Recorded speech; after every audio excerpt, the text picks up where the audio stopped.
Tu es digne de recevoir la gloire.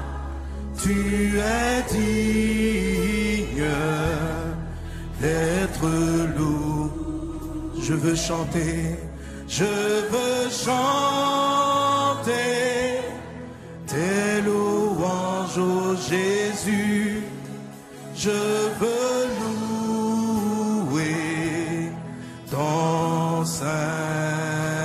Je veux chanter, je veux. Nous sommes en train de parler de notre thème central pour cette année, l'attachement. Amen. Jésus a dit, je suis le vrai cep et vous êtes le sarment. Celui qui est attaché à moi portera beaucoup de fruits. Et nous avions, par la grâce de Dieu, essayé de partager. Jésus est le germe, c'est-à-dire il est la racine même. Le germe, c'est-à-dire la manifestation de ce qui était invisible.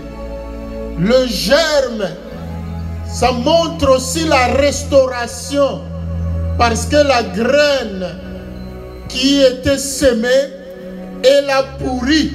On ne pouvait rien espérer, mais elle a germé. Amen. Ça montre que ce qui était mort, ce qui a été pourri, est restauré. Et c'est ça la manifestation.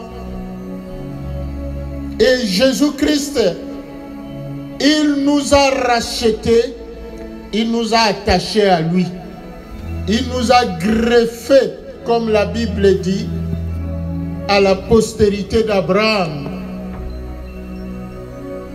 Bien-aimés, et nous avons dit Jésus est le chemin de la restauration.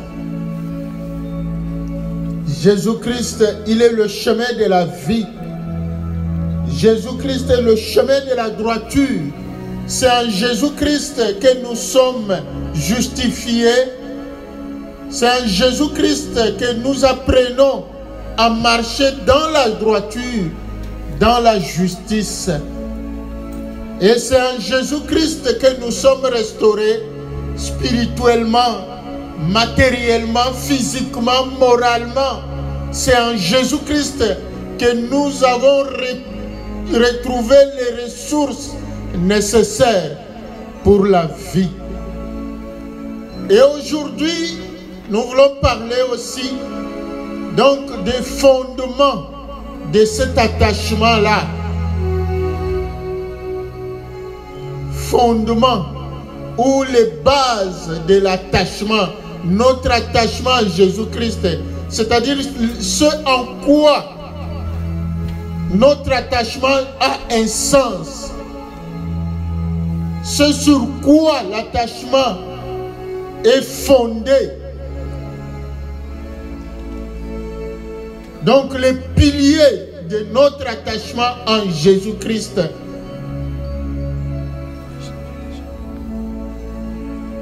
C'est de ça que nous allons parler. Donc il y a 3 points aujourd'hui que nous allons développer par la grâce de Dieu. Donc la foi, l'obéissance et l'amour. Acclamons le Seigneur notre Dieu. Nous pouvons lire dans 1 Corinthiens chapitre 13 du 8e au 13e verset. Le berger peut nous lire 1 Corinthiens 13 8 à 13.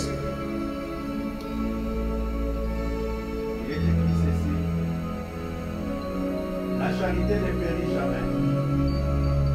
Les prophéties prendront fin. Les langues cesseront. La connaissance disparaîtra. Car nous connaissons en partie et nous prophétisons en partie. Mais quand ce qui est parfait sera venu, ce qui est partiel disparaîtra. Lorsque lorsque j'étais enfant, j'ai parlé comme un enfant, j'ai pensé comme un enfant, j'ai raisonné comme un enfant. Lorsque je suis devenu homme, j'ai fait disparaître ce qui est de l'enfant. Aujourd'hui, nous voyons au moyen d'un miroir d'une manière obscure, mais alors nous verrons face à face. Nous verrons face à face. Aujourd'hui, je connais en partie, mais alors je connaîtrai comme j'ai été connu. Maintenant donc, ces trois choses demeurent: la foi, l'espérance, la charité. Mais la plus grande de ces choses, c'est la charité. Acclamons le Seigneur notre Dieu. Maintenant, ces trois choses demeurent: la foi, l'espérance et l'amour. Donc, dans d'autres versions, comme celle du berger, c'est la charité. Mais dans plusieurs autres versions, on parle de l'amour. La charité, c'est ça l'amour. Donc, nous avions parlé l'autre fois qu'il y a trois chapitres dans la première épître de Paul aux Corinthiens. Il y a le chapitre 12e qui nous parle des dons du Saint-Esprit. Il y a le chapitre 14e qui nous parle de l'utilisation de ces dons, les différents services. Amen. Et le chapitre 13 qui est au milieu parle de l'amour. Amen. C'est pas par hasard, nous l'avions dit, que l'amour est placé au milieu des dons et de l'utilisation des dons.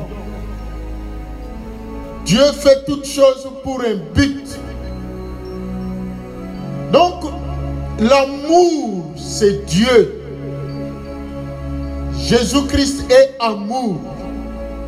C'est pour cela, dans l'ancien temps, il a été donné 10 commandements que nous appelons la charte de l'alliance, que nous répétons par la grâce de Dieu chaque dimanche. Jésus-Christ, il a résumé donc la loi de Moïse, c'est 10 commandements, mais la loi de Jésus-Christ, c'est la loi de l'amour. La loi de Moïse, c'est la loi des œuvres. C'est comme si on devait parvenir au salut par les œuvres. Mais cela, donc le fil des temps a montré que ce n'était pas possible d'atteindre le salut par l'obéissance à la loi. Et Christ, il est venu, il nous a montré l'amour, parce que c'est ça la grâce même. C'est par cet amour-là que nous atteindrons le salut, que nous gagnons la vie éternelle. Donc la grâce. Mais l'amour est lié à la foi. L'amour est lié à l'obéissance. Amen. Et on va parler des différentes dimensions de l'amour. Mais d'abord la foi, parce que c'est par là que tout commence. Parce que tu ne peux pas parler de l'amour sans la foi. Quand on parlera des dimensions de l'amour, on comprendra.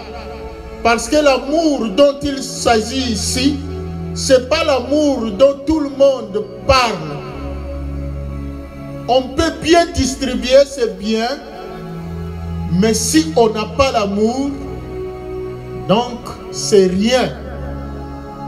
Donc l'amour, c'est Jésus lui-même. Parce que c'est lui qui est le vrai cep. Et nous, nous sommes des branches. Nous sommes des sarments greffés en lui. Et la sève qui vient de l'olivier, c'est ça qui est transmis à travers les branches. Les branches peuvent porter les fruits. Amen. Par exemple, un manguier,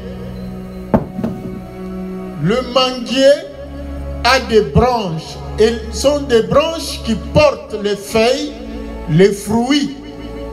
Et les branches ne peuvent pas produire, ne peuvent pas porter les fruits si ces branches-là sont détachées du tronc, donc de la souche même, du manguier.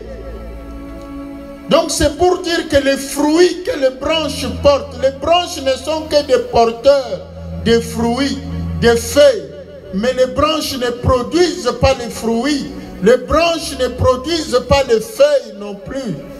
Donc la production vient du manguier, de la racine même. Donc c'est ça l'image aussi. Nous, si nous ne sommes pas attachés à Jésus-Christ, nous ne porterons pas de fruits. Nous n'aurons pas la puissance nécessaire. Or, l'attachement à Jésus-Christ doit d'abord être fondé sur la foi. Acclamons le Seigneur notre Dieu. Lisons le psaume 14, le premier verset. Psaume 14e, verset 1. Psaume 14, verset 1.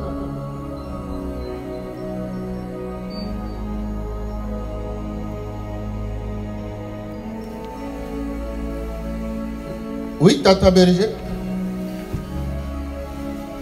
Au chef des chantres des David, l'insensé dit en son cœur, il n'y a point de Dieu. Ils se sont corrompus, ils ont commis des actions abominables. Il n'en est aucun qui fasse le bien. Acclamons le Seigneur notre Dieu. L'insensé, c'est celui qui dit dans son cœur, il n'y a pas de Dieu. Par conséquent, celui qui dit dans son cœur qu'il n'y a pas de bien, il ne peut même pas faire le bien. Pardon, celui qui dit dans son cœur qu'il n'y a pas de Dieu, il ne peut rien faire de bon. Amen. Même si aux yeux des gens, les gens peuvent applaudir, non, il a bien fait. Sans Dieu, c'est impossible. Donc c'est ça. L'insensé dit à son cœur, il n'y a point de Dieu. Ils se sont corrompus. Ils ont commis des actions abominables. Il n'en est aucun qui fasse le bien. Amen. Jésus a dit, sans moi, vous ne pouvez rien faire. Le vrai amour, c'est en Jésus-Christ. C'est-à-dire, sans la foi en Jésus-Christ, il n'y a pas de vrai amour. On va parler des dimensions de l'amour. Donc, la foi maintenant, c'est quoi? C'est ça. La foi, c'est au niveau du cœur. La foi, c'est ça. C'est accepter. La foi, c'est être convaincu que Dieu existe. Donc, il y a une différence entre la foi comme don, amen, et la foi qui sauve. Ici, nous ne parlons pas de don de foi. C'est-à-dire cette foi-là qui peut transporter les montagnes.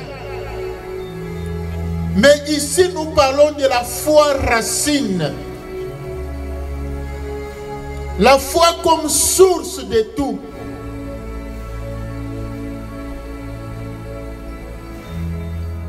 Donc cette foi-là, qui est l'essence même.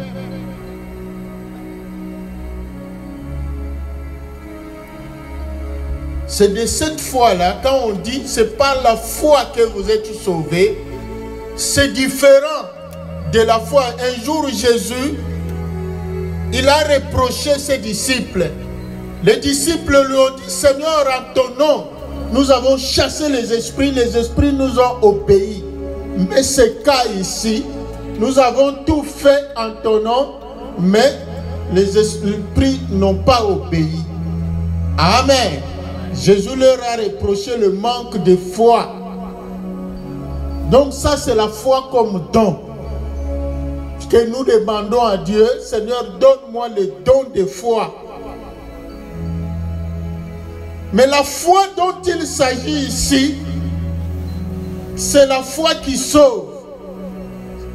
La foi qui dit, si tu crois en ton cœur que Jésus-Christ est mort sur la croix de Golgotha, et si tu proclames de ta bouche, tu seras sauvé.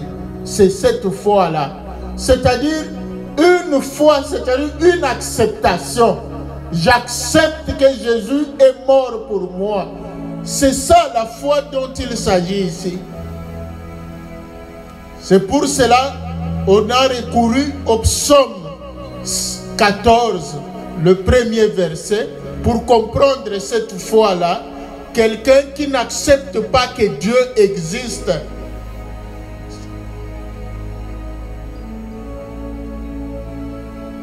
C'est un insensé.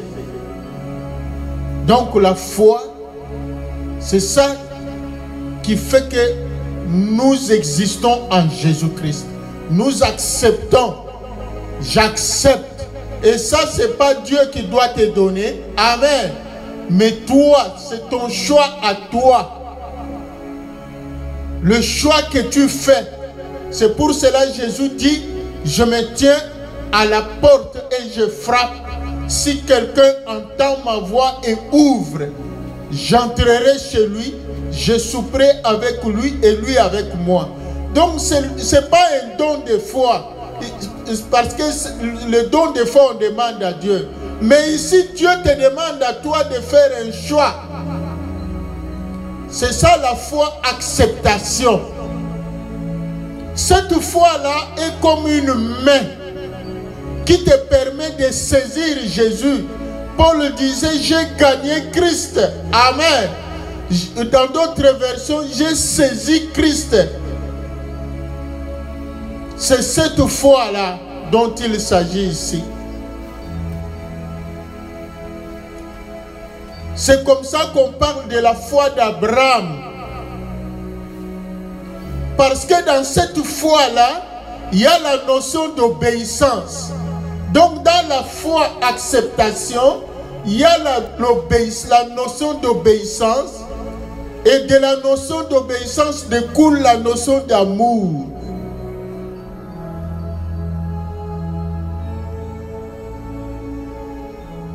Parce que dans nos esprits, nous confondons beaucoup la foi comme don du Saint-Esprit et la foi comme acceptation. Notre acceptation, notre conviction. Donc la foi conviction, la foi acceptation. Donc c'est cette foi-là qui est comme une main qui nous permet de saisir Jésus, de nous accrocher à lui.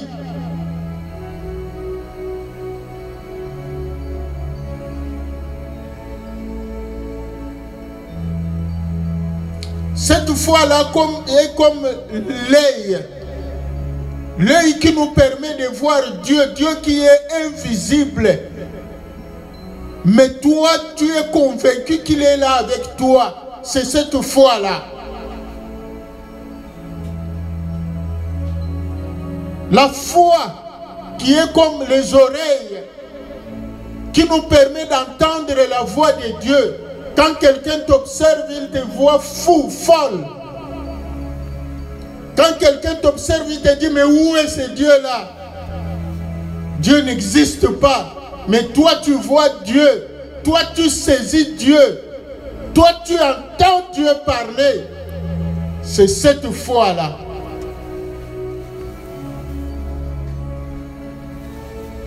Acclamons le Seigneur notre Dieu. C'est cette foi-là qui est liée à l'attachement. L'attachement est lié à cette foi-là. L'attachement vient de cette foi-là. Il faut que tu acceptes d'abord dans ton cœur que Dieu existe. C'est pour cela, dans Hébreux 11, il est écrit: sans la foi, il est impossible de plaire à Dieu. Parce que si tu n'acceptes pas que Dieu existe, comment tu vas lui plaire? Hébreux 11, verset 6e, on peut lire. 6 à 8.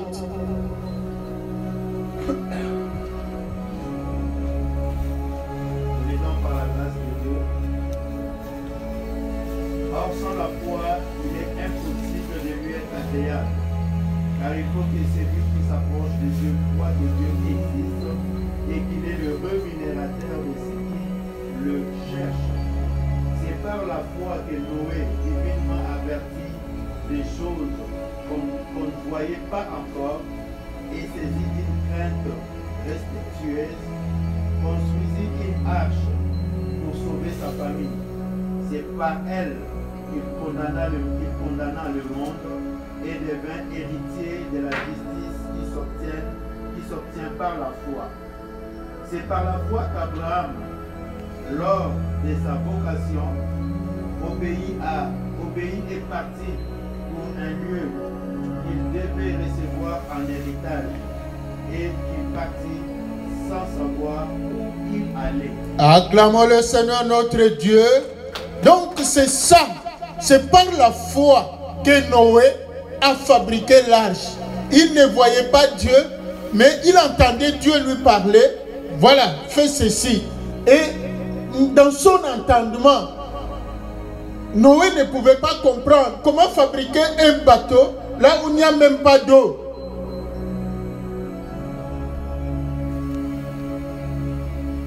C'est cette foi-là, c'est-à-dire, je sais que c'est lui qui m'a parlé. J'accepte à moi, même si les autres, quand Noé fabriquait son bateau, on peut se l'imaginer, bien que ce n'est pas écrit dans la Bible, mais c'est humain. Tout le monde pouvait lui poser la question, mais qu'est-ce que toi tu fais comme ça? Oh, j'ai construit un bateau. Mais tu construis un bateau pourquoi? Je ne sais pas. Amen. Parce que Noé aussi ne savait pas pourquoi il construisait un bateau, mais ce que Noé savait, que Dieu lui a dit, fabrique un bateau. Voilà cette foi-là. C'est très important, bien-aimé. Et l'attachement vient de cette foi-là. Et de cette foi-là vient l'obéissance. On vient déjà de parler de Noé, Abraham et tout ça. Parce que c'est fou. C'est une folie. Quelqu'un qui obéit à l'invisible. On peut parler de l'utopie. Mais toi, tu sais que ce n'est pas l'utopie. Tu es convaincu que c'est comme ça. Donc, tu ne sais pas démontrer. Donc, tu ne sais même pas démontrer tout ça, mais c'est ça.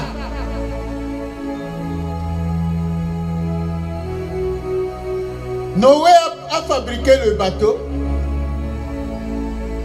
Écoutez, le bateau de Noé, là, on peut se l'imaginer, mais quand on lit très bien la Bible, Dieu n'avait pas dit à Noé, va au bord d'une fleuve, fabrique le bateau. Noé fabriquait le bateau là où il était, à côté de sa maison. Il n'y avait pas d'eau, il n'y avait rien.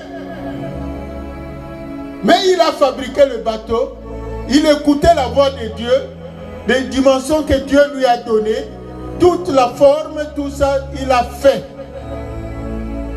C'est ça l'obéissance. Obéir à Dieu, pas obéir à ta sagesse à toi, pas obéir à ton raisonnement à toi, pas obéir au raisonnement de l'autre. Donc quand quelqu'un vous savez, cette foi-là, toi tu es en Jésus-Christ. Tu acceptes que Jésus est mort sur la croix, mais quelqu'un d'autre t'amène une autre philosophie. Il veut te faire voir que Jésus n'a pas existé. Et toi tu crois, c'est que tu n'avais pas encore la foi. Donc tu as la foi comme don, mais pas la foi comme acceptation. Parce que la foi comme acceptation, elle est constante, elle est stable. Donc rien ne peut changer cela en toi. Donc c'est définitif. Et de cette foi-là va venir l'obéissance. Parce que tu crois, tu sais en qui tu crois et tu obéis. C'est pour cela, ceux qui t'observent vont te trouver que tu es fou ou tu es folle. Et pour les jeunes, souvent en lingala on dit Asota qui gêne. Non, dis-leur, moi j'ai accepté Jésus, c'est ma foi, c'est mon acceptation de Jésus-Christ. C'est ça la foi, c'est l'acceptation de Jésus-Christ. Et c'est l'attachement. Et puisque je suis attaché, j'obéis. J'obéis à mon Dieu. J'obéis à sa parole. J'obéis. Et le mot obéissance, c'est là que nous allons. Le mot obéissance, en hébreu, c'est shama. Shama ou shama, C-H-A-M-A. J'espère que c'est écrit sur votre écran. En grec, c'est upako. L'obéissance là, c'est quoi? Dans l'obéissance, il y a deux verbes. Verbe écouter et le verbe obéir. Quand on dit cet enfant, c'est un enfant qui n'écoute pas. Amen. Cela ne veut pas dire entendre. Donc dans l'écoute là, c'est l'obéissance. C'est un enfant qui n'obéit pas. C'est-à-dire, il reçoit les ordres, mais il n'obéit pas. Donc nous les chrétiens, nous avons foi en Jésus-Christ. Et pour montrer que réellement nous avons foi en Jésus-Christ, nous devons lui obéir. Nous devons entendre sa voix et lui obéir. Et chaque fois que je marche, je sais que ça c'est pas bon pour mon Dieu, ça c'est bon pour mon Dieu. Des fois il y a des tentations qui nous viennent, mais c'est là que nous devons demander au Seigneur de nous aider, parce que sans lui on ne peut pas. Cette obéissance-là, sans la grâce de Dieu, on ne peut pas. C'est pour cela que cette obéissance doit découler de la foi en Jésus. Parce que si on est attaché à Jésus-Christ, on reçoit de lui la sève, la puissance de résister. Et chaque fois que nous nous sentons affaiblis, nous nous retournons vers lui. On lui demande de nous ressourcer et nous résistons à la tentation. Nous surmontons la tentation. Parce que humainement parlant, si on n'est pas attaché à Jésus-Christ, si lui ne nous donne pas cette sève-là, nous ne pouvons pas résister à la tentation. Donc il n'y a que lui, le seul homme, qui a été tenté et qui n'a pas cédé, qui n'est pas tombé. Amen. Le seul qui a été trouvé juste, c'est lui.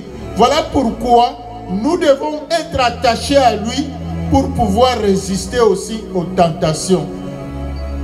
Et nous avons toujours besoin de nous ressourcer auprès de Jésus. On peut lire Jean chapitre 14, le 15e et le 21e verset.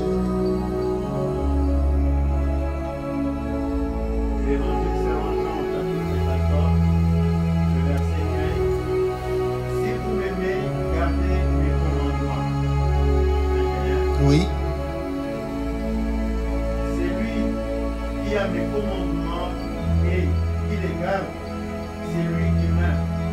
C'est lui qui m'aime sera aimé de mon Père. Je l'aimerai et je me ferai connaître à lui. Acclamons le Seigneur notre Dieu. Donc c'est ça le commandement de Jésus. Si réellement nous sommes attachés à lui, c'est-à-dire si nous l'aimons, nous devons garder ses commandements. Donc, si nous gardons ses commandements, lui, il nous aimera. Le Père nous aimera. C'est-à-dire, il nous gardera attachés à lui. Donc, l'obéissance, c'est ça. Aimer Jésus, c'est obéir à la parole de Dieu, obéir à la volonté de Dieu. Vous savez, des fois nous obéissons à notre propre volonté. Des fois nous obéissons à notre propre raisonnement. La façon dont on a raisonné, et nous voulons que Dieu suive notre raisonnement à nous. Dieu a dit, vos pensées ne sont pas mes pensées. Donc nous devons nous soumettre. Parce que dans l'obéissance, il y a la notion de la soumission. Quand on a écouté, on se soumet. Sans soumission, nous ne pouvons pas prétendre être attachés à Jésus-Christ. Donc l'obéissance, c'est ça, c'est la soumission, c'est la docilité. Parce qu'il y a l'écoute, tu écoutes la voix du Père. Tu intériorises cela et tu obéis. Faire comme Dieu le veut. Acclamons le Seigneur notre Dieu. C'est ça, Shama.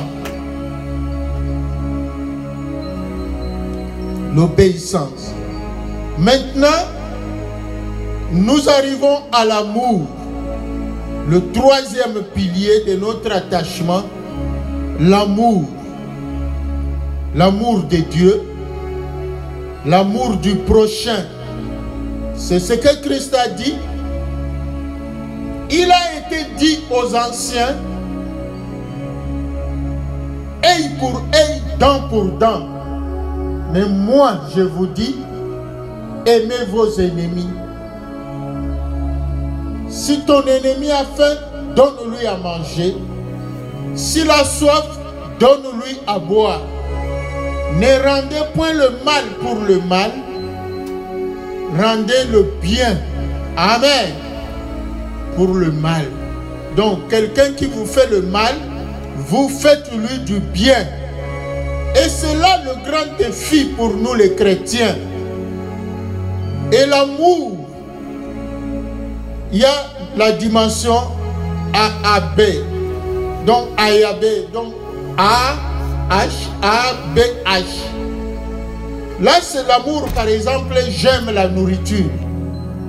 Amour, c'est ça, AAB. Donc, nous ne sommes pas là. Il y en a qui prononcent, vous savez, comprenez-moi, je ne connais pas l'hébreu. Vous pouvez dire Ayabai, comme vous voulez, mais c'est comme on vous a écrit sur l'écran. Là, c'est l'amour matériel, l'amour de bien. L'amour, par exemple, j'aime la nourriture, j'aime ces pantalons-là, j'aime cette chaussure-là. Ce n'est pas de ça qu'il s'agit. Parce que ça, c'est au niveau des désirs. Et l'amour ici, c'est au-delà des désirs. Ce n'est pas le désir. Amen.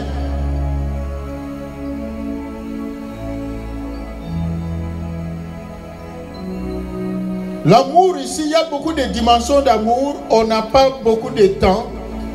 Parce qu'il y a aussi l'amour, comme on dit, philia et agapé. Donc l'amour philéo en grec, donc en hébreu philia, en grec philéo. Donc c'est le sentiment d'amitié. Le sentiment d'amitié avec quelqu'un ou quelqu'une. Amen. C'est pas de ça aussi qu'il s'agit. L'amour sur lequel doit être fondé notre attachement à Jésus-Christ, c'est l'amour ayaba. Amour ayaba. Ou agapé.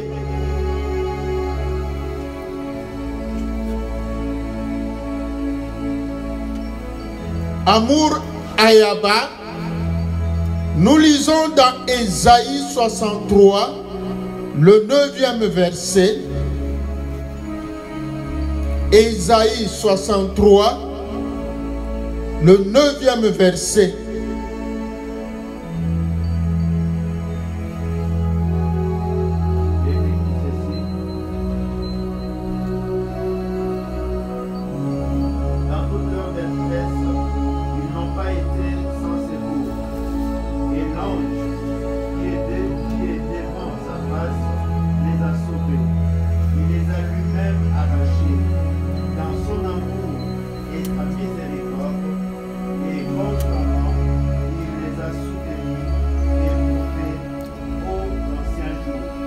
Acclamons le Seigneur notre Dieu.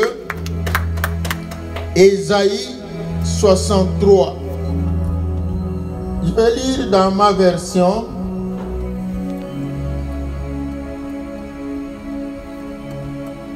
Donc, dans la version La Sainte Bible, voilà ce qui est écrit. Ésaïe 63. Verset 9. Dans toute leur détresse, ils n'ont pas été sans secours. Et l'ange qui est devant sa face les a sauvés. Il les a lui-même rachetés dans son amour et dans sa miséricorde. Il a souffert pour eux. Il les a constamment soutenus et portés aux anciens jours. Il y a la notion de la souffrance. Donc si vous lisez dans la version Vie Nouvelle ou la version Esprit et Vie, donc l'ange là c'est la préfiguration de Christ. Christ est venu sur cette terre pour nous délivrer de la détresse. Il a souffert pour nous. C'est ça l'amour ayaba. Être prêt pour souffrir pour les autres. Souffrir à la place des autres. Prendre le fardeau de l'autre. Amen. C'est cette dimension-là. Donc, où on se met à la place de l'autre. Où on souffre à la place de l'autre. C'est ça le vrai amour. L'amour de Dieu. L'amour de Christ, c'est ce que Jésus nous demande. C'est cet amour-là, cette dimension-là, où on est prêt à souffrir pour la cause des autres. On est prêt à être critiqué pour l'autre. Amen. Mais il y a des gens, des fois, non, quand quelqu'un, par exemple, un mari, peut dire à sa femme, non, moi, depuis que toi tu es avec moi, ma vie est cachée, je ne sens plus rien, tout est caché. Là, tu ne connais pas l'amour. Amen. Parce que le vrai amour, l'amour de Christ, c'est l'amour qui est conséquent. L'amour, on est prêt à accepter les humiliations pour l'autre, pour les autres. C'est cet amour-là. On est prêt à accepter les injures, les critiques pour cette personne-là. On peut même inventer des histoires contre toi, mais tu ne vas pas chercher à te justifier. Parce que le diable, lorsque deux personnes s'aiment, ou bien dans une assemblée, il y a le vrai amour. Le diable, il amène souvent le mensonge, la calomnie. On peut venir vous raconter des histoires. Le but du diable, c'est de vous détacher de la personne. Le diable veut détruire cette personne-là. Il amène des informations, des fausses informations pour vous pousser à haïr la personne, pour vous pousser à abandonner la personne. Mais Jésus-Christ, lui, il a accepté de souffrir pour nous. Et c'est ce qu'il nous demande. Et c'est ce qui est écrit. Il n'y a pas de vrai amour que de donner sa vie pour les autres. C'est-à-dire, tu acceptes qu'on te critique, qu'on t'humilie, mais tu n'abandonnes pas la personne. Même si cette personne-là t'a fait du mal. Donc tu ne vas pas lui dire, tu sais que c'est à cause de toi que moi je souffre. C'est à cause de toi, voilà ce qu'on raconte. À cause de toi, non. Accepte, endure cela. C'est ça l'amour. Tu es serviteur de Dieu. Tu es servante de Dieu. Même si cette personne-là, tout le monde me la hait, toi tu ne dois pas la haïr. C'est pour cela que Jésus prenait même ces risques-là. Un jour, Jésus est allé, il a été reçu dans la maison d'un certain Simon. Et il y a une femme prostituée qui est venue se jeter aux pieds de Jésus. Il a commencé à essuyer les pieds de Jésus avec ses larmes.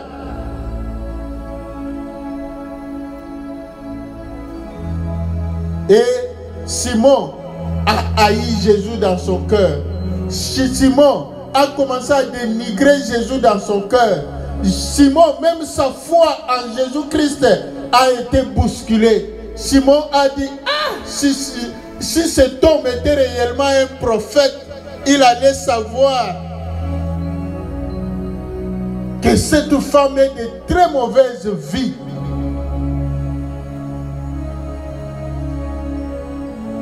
Amen. Jésus avait été critiqué même par ses propres disciples parce qu'il mangeait, il fréquentait les publicains, les gens qui étaient mal réputés. Jésus les fréquentait. C'est pour cela. L'amour de Christ ici, ce n'est pas l'amour passion, ce n'est pas l'amour sentiment. Ce sentiment-là, non, parce que cette personne-là m'a fait ceci, moi aussi, je vais lui rendre l'appareil. Non. L'amour de Christ ne fait exception de personne. On ne fait pas de distinction. Tout être qui est devant nous, tout être humain, tout homme, toute femme qui est devant nous, donc c'est l'image de Dieu. Que cette personne-là soit chrétienne ou pas, que cette personne-là injurie mon Dieu ou pas, moi je dois l'aimer.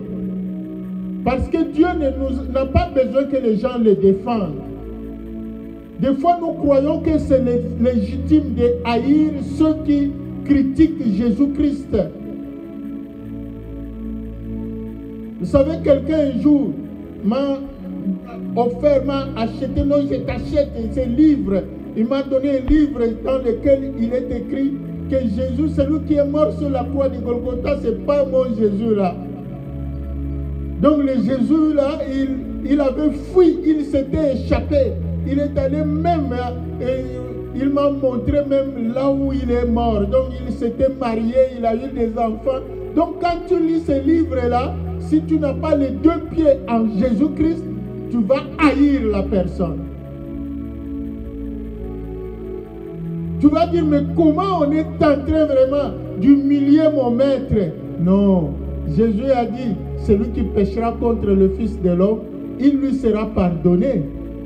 Acclamons le Seigneur notre Dieu. Donc ce n'est pas à nous de le défendre.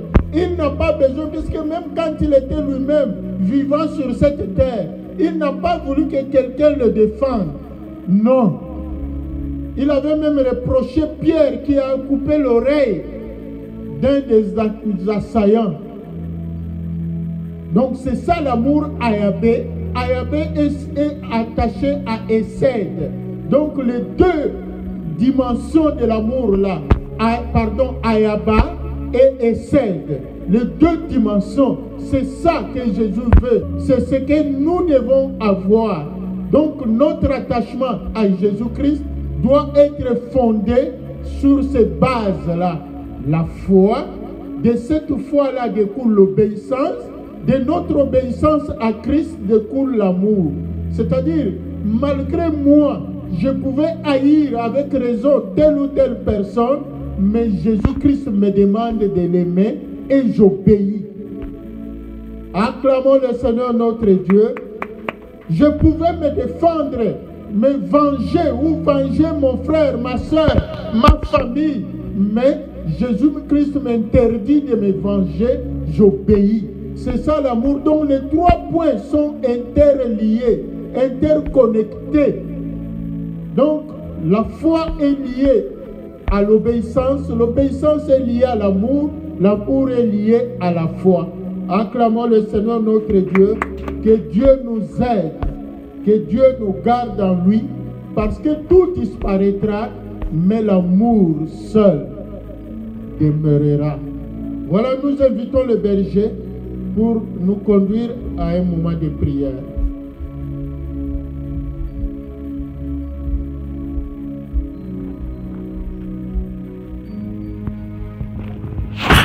Acclamons le Seigneur notre Dieu, acclamons le Seigneur notre Dieu. Alléluia, alléluia, gloire à Dieu. Oui, bien-aimés, nous avons bien écouté la parole de Dieu. Et ce que j'ai aimé, c'est la notion, l'explication que nous avons reçue ce matin. Toute explication, mais la foi, bien-aimé.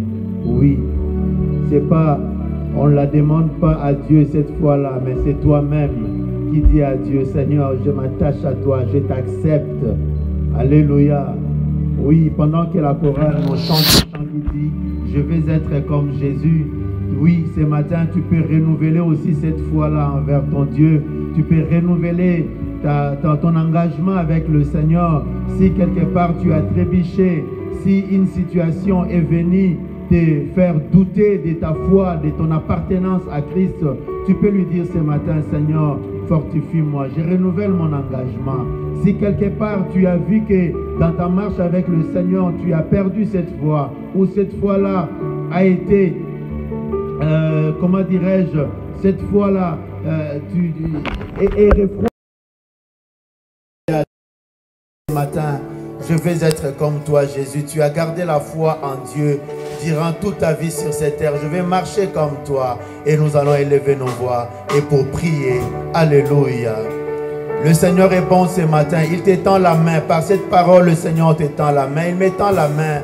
Nous voulons être comme Jésus, le modèle par excellence. Prions au nom de Jésus. Alléluia.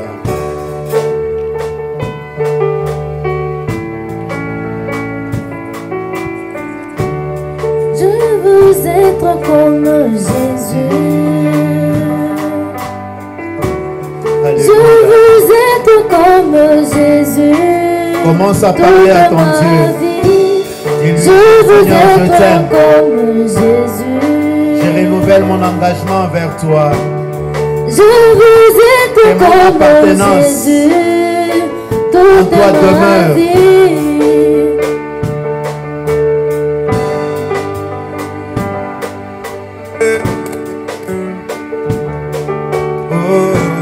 Je veux être comme Jésus. Je veux être comme Jésus. Oui. Il n'avait pas perdu sa foi en Dieu. Je veux être comme Jésus. Il a été obéissant. Je veux prier comme Jésus. Oh, quel modèle. Je veux prier comme Jésus. Quand il marche là-bas, Galilée. Parle-lui ce matin. Il prie sans cesse. Vraiment, il prie sans cesse. Lui qui était la parole faite chair. Oh, combien plus forte en moi et non mêlé dans le péché. Je voudrais m'humilier comme Jésus. Je veux m'humilier comme Jésus. Je veux prier comme Jésus. Je veux obéir comme Jésus. Je veux prier comme Jésus.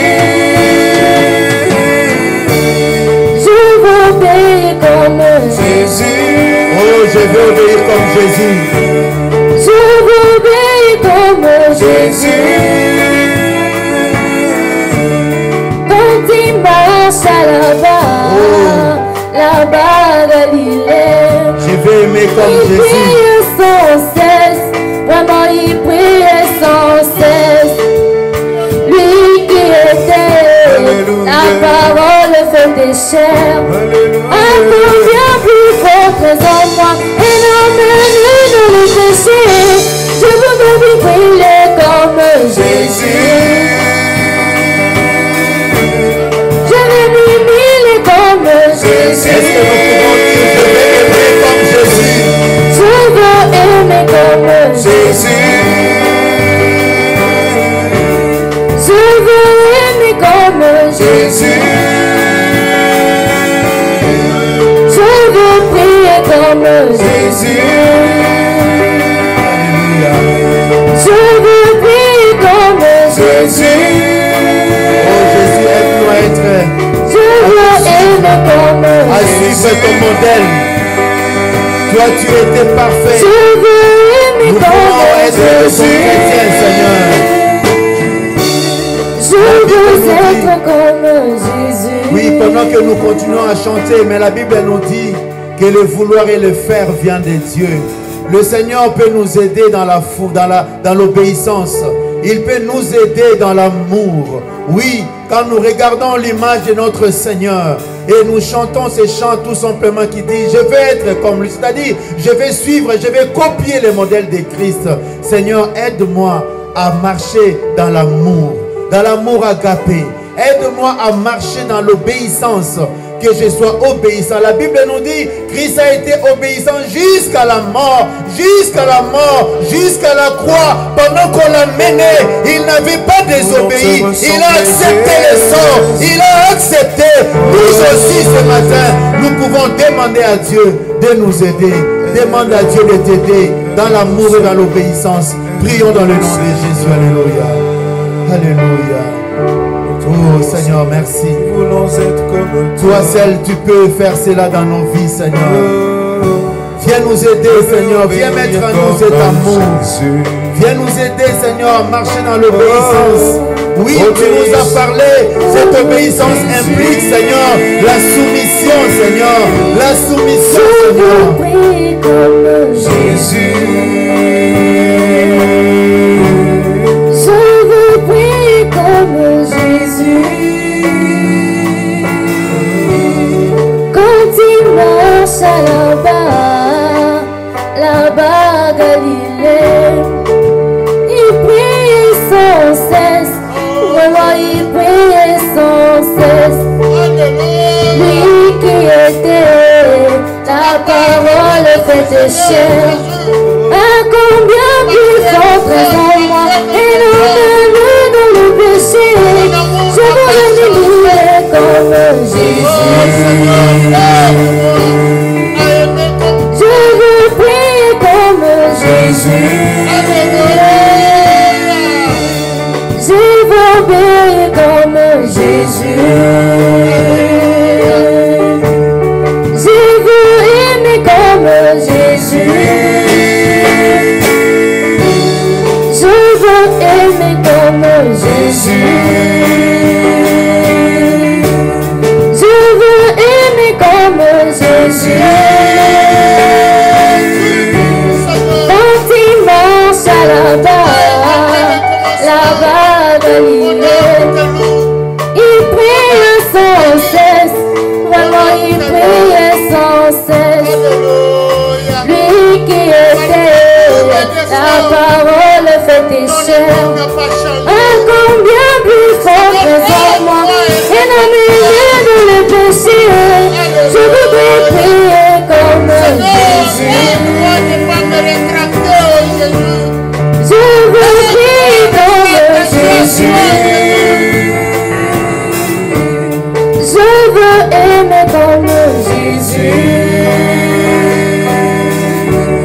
Je veux aimer comme Jésus.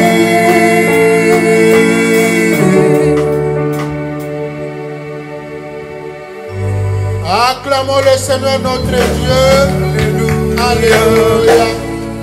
Oh mon frère, ma soeur, il faut penser à l'amour de Jésus. Personne d'autre ne peut nous aimer comme lui. Quand chacun de nous regarde tout ce qu'il peut avoir comme défaut, tout ce que nous avons comme défaut, mais lui, il ne cesse de nous aimer. Il ne change pas d'avis. Il a pris la décision de nous aimer et il continue à nous aimer. Mon frère, ma soeur, qui nous séparera de l'amour de Jésus? Personne. Acclamons le Seigneur.